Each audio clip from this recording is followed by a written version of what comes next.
my name is Paul Matthew. Can you spare 3-4 minutes with me by watching this video? I have a very important thing to share with you. We know politics is very significant for the national development, and I presume that many of us have interest in politics also. Some days back, I was offered with a ticket to contest in district panchayat elections from a regional party. I was very happy and shared the news with my friends, family circle, relatives and all. To my surprise, they asked me, "What the hell are you going to do? You are going to contest an election? Are you going to join in politics? It's a dirty world. It's a nasty thing. Don't do this. Don't spoil your career. You are educated." I was so pained. Why people are thinking in that way? Is joining political party and contest an election is a wrong thing? I believe that there are some concrete and things to corroborate this fact. Let's look at the parliament or union ministers. Around 39% of the union ministers have criminal charges against them. 29% have very serious criminal charges like rape and murder. Let's look at the member of parliaments. 43% of the member of parliaments have criminal charges against them. Around 30% have very serious criminal charges against them. Also look at the electoral spending. Last Lok Sabha election, around 60,000 crore have been spent for the last Lok Sabha election. So let's imagine it is approximately 100 crore per constituency. If 3 or 4 persons are contesting in a constituency, it's a kind of 25 crore average individual. Is it possible for an ordinary man to mobilize 25 crores and contest in elections? So it means that democracy is not working for all. Not all good people can contest an election. Also look at the financial capacity of all these MPs. More than 80% of the MPs are crorepathies. So it's only for rich people.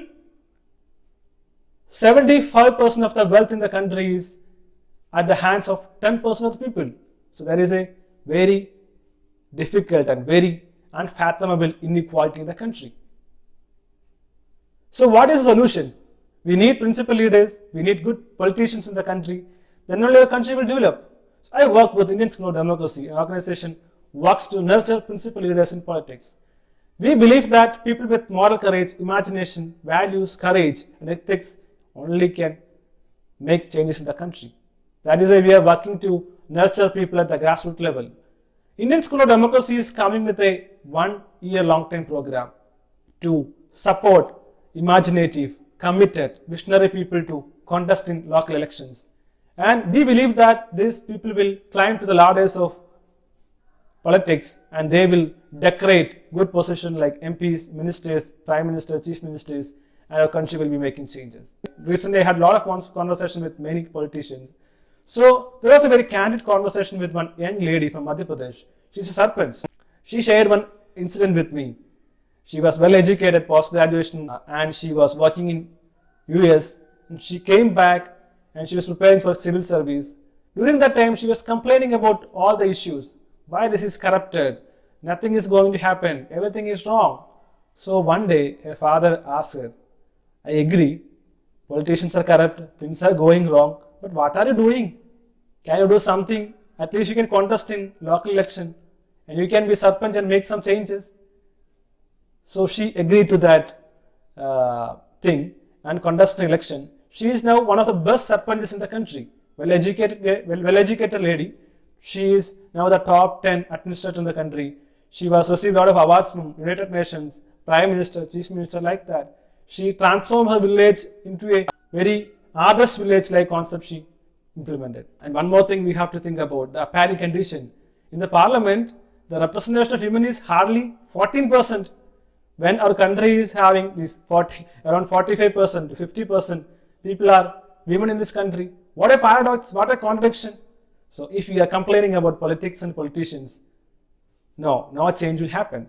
Do you know, hardly 1% of the citizens in the country or population are participating in civil issues or civic issues. 99% are still silent, always complaining politicians. So I feel that we need more principled people, ethical people, courageous people, people with more moral value. Young men should come and contest an election. So Indian School of Democracy is an opportunity. I welcome all of you to come and join with the movement of Indian School of Democracy. I am putting all the details in the description box. Please watch, share, and help us to build democracy. Let democracy work for all. Thank you very much.